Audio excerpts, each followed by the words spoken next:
LIAS principles really obviously support learning, and they address the ideas of inquiry and discovery to keep it active, to keep it alive. The best way to explain why taking this approach to learning is so important is to think about a 3-year-old.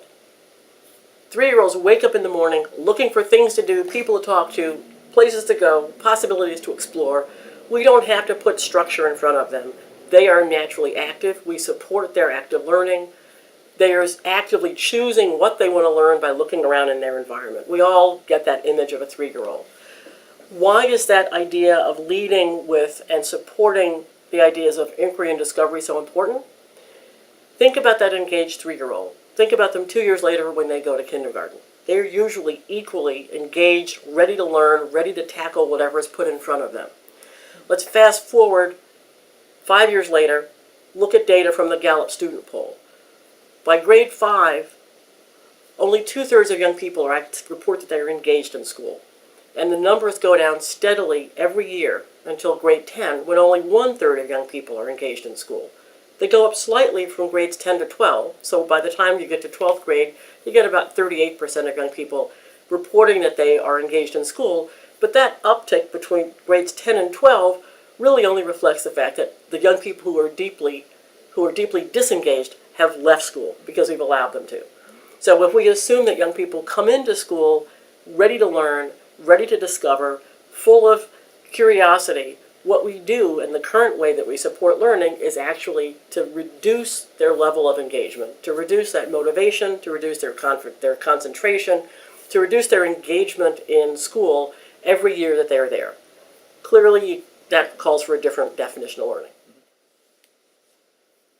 The forum has been moving out an initiative called Ready by 21, getting young people ready for college, work, and life. This idea of active learning is at the core of that initiative. We use lots of imagery in Ready by 21, but probably the main one is the idea of 3 years. That if we want to improve child and youth outcomes for young people, that's the big year, we have to improve the quality and the availability of the places where they spend their time doing learning. That's the middle year. And in order to do that, we actually then have to change the way we do business as leaders, how we work together in partnership to improve those environments so that we can get the outcomes that we want to have. What does all that have to do with these learning principles? If we don't start with the right definition of outcomes, the outcomes that we're looking for young people, we end up with a faulty definition of how to support those outcomes through supporting learning.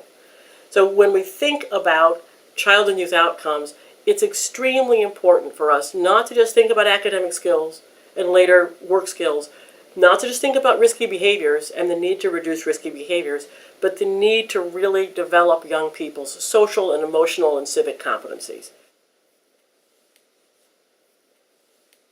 The phrase expanded learning opportunities has certainly caught on, and in some ways I think we have struggled for language. We've talked about out of school, we've talked about after school, we've talked about non-school, non-cognitive.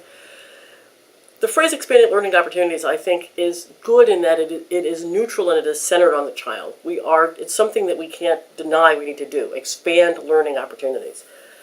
I would say that really taking that term to task and getting the job done means that we need to expand other things. So let me alliterate for a minute. We clearly need to expand learning outcomes. If we don't expand our definition of what we're looking for, the broader competencies that young people need to have, it's going to be hard for us to expand the learning opportunities. Or we'll expand them in terms of time, but we won't expand them really in terms of learning.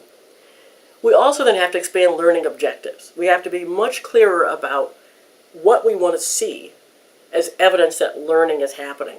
So that can't just be seat time. It comes back again to the principles that are on the page. We need to be able to see those.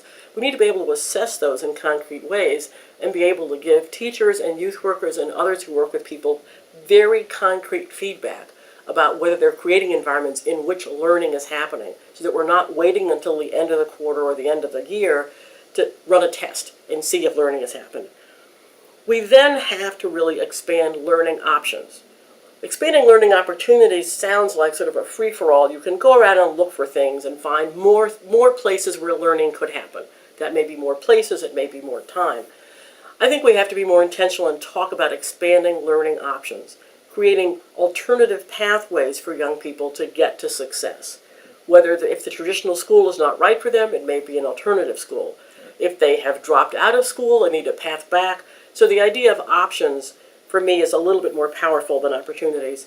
And then the last thing that we have to do is really, obviously, expand accountability for learning. Schools cannot just be responsible for learning, but in order to really make that accountability broader, we're back to needing to set up these partnerships that are not just partnerships of convenience, they are partnerships of commitment that really have the stakeholders in the community taking shared responsibility for a broader set of outcomes and a broader set of options to support learning.